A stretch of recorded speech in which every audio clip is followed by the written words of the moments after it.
Pourquoi apprendre Fusion? En 2025, apprendre Fusion peut être un choix vraiment très stratégique et nous allons découvrir pourquoi dans cette vidéo.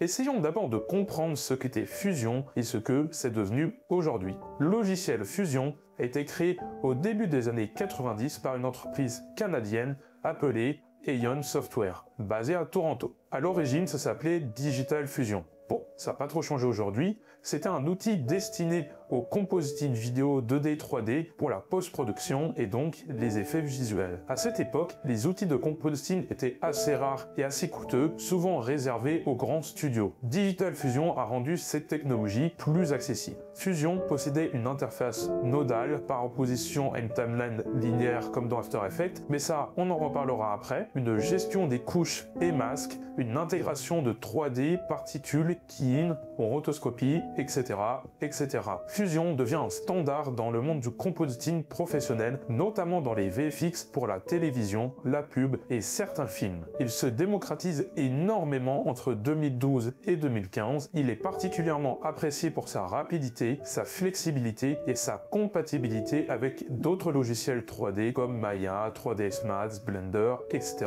etc. Utilisé dans des productions comme Avatar, Sin City, 300, Battlestar Galactica ou bien encore Game of Thrones. En septembre 2014, Blackmagic Design, entreprise australienne connue pour ses caméras cinéma et son logiciel DaVinci Resolve, rachète Aeon Software. Cette acquisition marque un changement de stratégie majeur. Fusion devient gratuit dans sa version de base, Fusion Free. Une version payante, Fusion Studio, est également disponible avec plus de fonctionnalités, réseau, script, Python, Lua, plugin OpenFX. L'objectif est de démocratiser les VFX professionnels. En 2018, Fusion est intégré directement dans DaVinci Resolve à partir de la version 15. Cela permet un flux de travail unifié, montage, étalonnage, mix audio avec Fairlight et les VFX avec Fusion dans un seul et même logiciel. Fusion continue d'exister en version autonome pour ceux qui souhaitent séparer leur travail de compositing. Fusion est l'un des plus anciens et puissants logiciels de compositing nodal né dans les années 1990 chez Aeon Software, puis racheté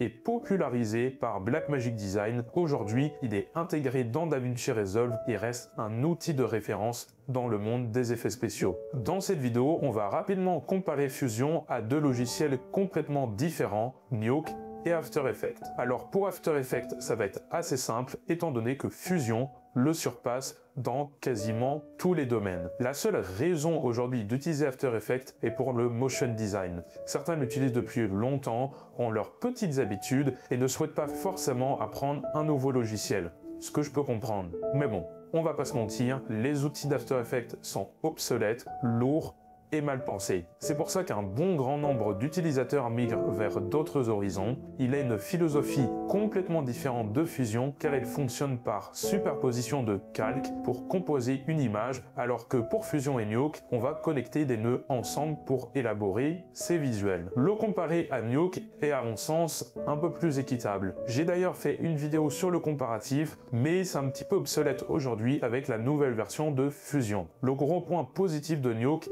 est ses utilisateurs. Étant donné qu'il est utilisé à 99% dans l'industrie des effets visuels, les élites du compositing ont pris leurs habitudes de construire leurs outils dans Nuke. On retrouve notamment le Dash Grain, le Speed Madness et bien d'autres. La grosse force de Fusion est son prix. Il est au moins 20 fois moins cher que Nuke. Sa dernière version est assez incroyable. On retrouve notamment des outils comme les cryptomètres et du deep compositing et c'est vraiment ce qui lui manquait pour égaler l'arme nucléaire. Le choix entre les deux logiciels va surtout dépendre de votre objectif. Avision FX, on forme à ces deux logiciels, donc n'hésite pas à les checker si ça t'intéresse. Lien en description. Maintenant, nous allons faire une petite introduction au logiciel en parcourant l'interface et en s'initiant au système nodal. Alors ça ne va pas être un tutoriel mais juste une overview, voir un petit peu comment les choses marchent, un premier pas sur le logiciel et j'ai déjà fait plein d'autres vidéos sur le sujet si ça t'intéresse, que ce soit sur les bases, sur l'incrustation fond vert. Là ce n'est pas l'objectif. L'objectif ici va être de voir un petit peu la philosophie du logiciel et ce qu'il est possible de faire et la manière d'aborder une image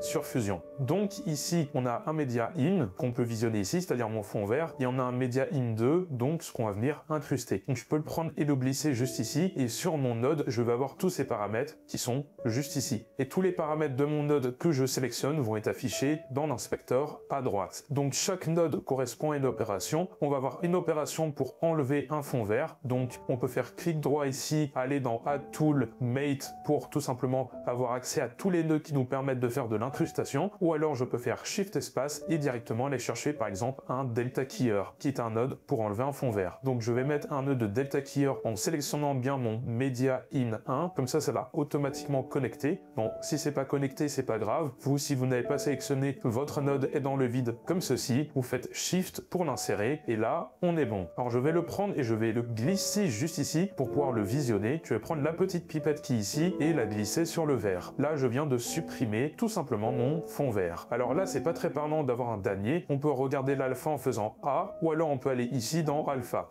Voilà, ça c'est juste le raccourci clavier. Le but ici va être de conserver au maximum mon personnage et supprimer au maximum mon fond vert. Donc comme vous l'avez compris, le vert, donc c'est ce qui est noir ici. En fait, ce qu'on veut supprimer va être noir et ce qu'on veut garder va être blanc. Donc ici dans Mate, le low, donc ce qui est assez faible en termes d'intensité, on se doute que c'est le noir. Donc là, on va rendre ça encore plus noir pour complètement supprimer le fond vert. Et là, on va ramener le high pour justement garder au maximum mon personnage. Sauf que le problème, c'est qu'on a des informations hors champ, qui sont hors du fond vert. Donc pour ça on peut faire un masque pour venir les supprimer. Alors je vais pouvoir faire un polygone juste ici, donc là c'est tout blanc, on va venir déconnecter ceci, ça c'est important, et on va par exemple venir détourer, donc faudra peut-être l'animer dans le temps au besoin, donc là je vais juste détourer, et je vais mettre ceci en Garbage Mate en faisant clic droit et en le glissant sur mon Delta Keyer. Là je vais tout simplement inverser, et là je suis venu supprimer tout ce qui est en dehors de mon masque. Mais j'ai pas détouré mon personnage, puisque c'est le but ici du fond vert, d'isoler mon personnage de son fond. Donc là on a un travail d'incrustation qui a été fait. Donc ça c'est une base évidemment à améliorer, mais c'est pour que tu vois un petit peu comment ça marche. Alors là c'est transparent comme l'indique le damier juste ici, mais on peut décocher le checker underlay pour avoir quelque chose de noir. Ça c'est comme on veut. Ensuite on a ceci. Alors je vais mettre un merge, hop, ici, pour venir combiner mes éléments ensemble. Oui, parce que Fusion est une structure nodale, ce qui fait que ce qui est en haut ou en bas a peu d'importance. C'est la façon dont on va connecter les nodes entre eux. Donc ici, si je glisse ceci, on peut voir background, donc je vais mettre ceci en background pour que ça soit derrière, et ceci, je vais le mettre en foreground, c'est-à-dire l'entrée verte. Et je vais regarder ce que ça me donne, et là, on a bel et bien mon élément devant ceci. Donc quand on combine les deux ensemble, on obtient ça. Donc là, on vient de faire notre première incrustation fond vert. On a un media in, on fait un Delta Keyer pour enlever, et ensuite on rajoute le fond à l'aide d'un merge avec ceci donc en background et ceci en foreground pour devant-plan et arrière-plan. Maintenant j'aimerais pourquoi pas rendre l'arrière-plan un petit peu plus flou. Pour ça je peux mettre un nœud de défocus sur mon arrière-plan, et là l'arrière-plan est un petit peu plus flou. Je pourrais également recoloriser le tout, donc après mon merge, après que mes éléments ont été combinés ensemble, je vais mettre un color corrector, je vais le regarder ou alors je peux regarder après, et je vais par exemple un petit peu contraster, augmenter un petit peu le gain et mettre des couleurs un petit peu plus froides par exemple. Bon, vous faites un petit peu comme vous voulez. Alors on pourrait baisser le gamma, vous pouvez vous amuser comme bon vous semble. Ici on fait CTRL P pour activer et désactiver le nœud, on voit la correction qu'on est venu faire. Donc voilà, c'est à peu près tout pour cette courte introduction sur Fusion. Si tu as envie d'aller plus loin, tu peux déjà voir les tutoriels qui sont disponibles sur la chaîne. Mais si tu as envie d'aller beaucoup plus loin et devenir un vrai tueur de Fusion, n'hésite pas à cliquer sur le lien dans la description. Tu peux voir ce qu'on fait et rejoindre la formation si ça t'intéresse. Et sur ce, je te dis à la prochaine.